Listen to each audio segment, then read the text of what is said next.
Legenda Komi Senak dan sejarah lahirnya nama Kerajaan Bikomi di Kabupaten Timur Tengah Utara, Provinsi Nusa Tenggara Timur. Konon, pada zaman dahulu di Kabupaten Timur Tengah Utara, kurang lebih setelah masa panen di ladang Etok Tasi, Raja memerintahkan para amaf melalui dua usif yaitu Usi Ato dan Usi Bana untuk mendirikan sonaf di puncak Bukit Nane. Pembangunan sonaf ini tidak semata-mata dilakukan oleh Tok Manas atau manusia, tetapi dibantu pula oleh Tok Faiz atau yang disebut dengan para jin, terutama pekerjaan mengangkut batu-batu plat dari Sasi menuju ke Nane. Para pekerja handal yang menangani pembangunan sonaf adalah Menau, Eklai, Bone, Tabe, Taiti, Takwa, Tafauk, dan Manlai. Kedelapan orang ini tidak bekerja sendiri, melainkan dibantu oleh amaf-amaf yang lain. Kedelapan amaf bertindak sebagai aktor utama yang mengatur pembangunan sonaf di bawah komando Usi Ato dan Usi Bana. Dalam proses pembangunan tersebut, para putri sonaf sibuk memasak, mencari kayu bakar, dan mengangkut air bersih. Tentu saja, pekerjaan di dapur dilakukan oleh ibu-ibu yang sudah ditugaskan. Para putri itu membantu meringankan pekerjaan karena pembangunan sonaf tersebut membutuhkan peran aktif banyak orang. Suatu hari, Komi, salah seorang putri Usi Senak, pergi ke sumber mata air bersama saudaranya Sani. Komi membawa periuk yang terbuat dari tanah liat untuk mengambil air bersih. Lokasi sumber air tidak terlalu jauh, kira-kira berjarak 1 kilometer. Selain sumber mata air yang biasa dipakai untuk mengambil air bersih, di bagian bawahnya terdapat sebuah kolam besar. Kolam itu biasa dipakai untuk mandi. Sesampai di sumber mata air, Komi menyimpan periuk lalu ia pergi ke kolam dan menceburkan diri di dalamnya.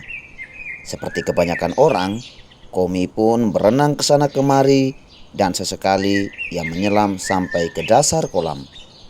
Beberapa saat kemudian, Sani yang duduk di tepi kolam tidak melihat saudarinya kembali muncul di permukaan setelah menyelam. Sani pun panik. Ia mengira Komi sudah tenggelam sehingga ia berusaha mencari di sekeliling kolam. Namun ia tidak menemukannya. Sani pun pergi meminta bantuan ke sonaf. Ia melaporkan kepada Usif tentang kejadian yang baru saja dialami. Raja bersama para amaf pun bergegas ke kolam. Mereka semua panik. Sesampai di sana, semuanya berusaha mencari Komi yang sudah menghilang beberapa saat. Namun, usaha mereka sia-sia. Tak ada tubuh manusia yang ditemukan. Tak lama kemudian, tampak di permukaan air kepala seekor buaya. Kemudian buaya itu masuk lagi ke dasar kolam. Seketika itu pula terdengar suara dari dalam kolam. Komi menyapa orang-orang yang mencarinya. Kurang lebih berbunyi demikian.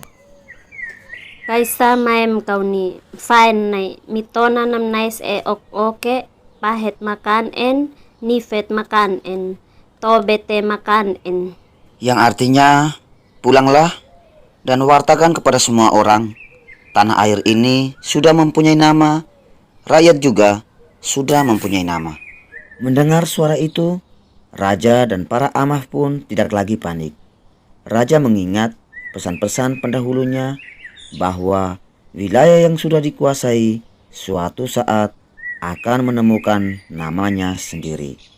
Untuk pertama kalinya, mereka menyebut kerajaan Bikome atau Bikomi.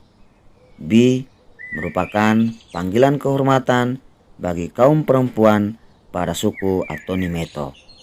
Dipadukan dengan nama sang putri menjadi Bikomi. Akhirnya raja dan rombongan kembali ke Sonaf di Nane. Di Sonaf, Mereka semua duduk dan berulang-ulang menceritakan, mendiskusikan, dan meramal makna atau pertanda dari kejadian yang baru saja dialami. Semuanya gembira karena wilayah dan rakyat di kerajaannya sudah memiliki nama, yaitu Bikomi. Buaya kemudian menjadi totem marga Senak, dan dari kejadian itu pula memunculkan nuni atau larangan atau pantangan bagi marga Senak, yaitu semua jenis ikan air tawar. Peristiwa bersejarah Komi berubah menjadi buaya kemudian memunculkan predikat atau sapaan baru bagi Bikomi, yaitu Nipsai Bikomi Folk Bikomi. Salam dan bahagia.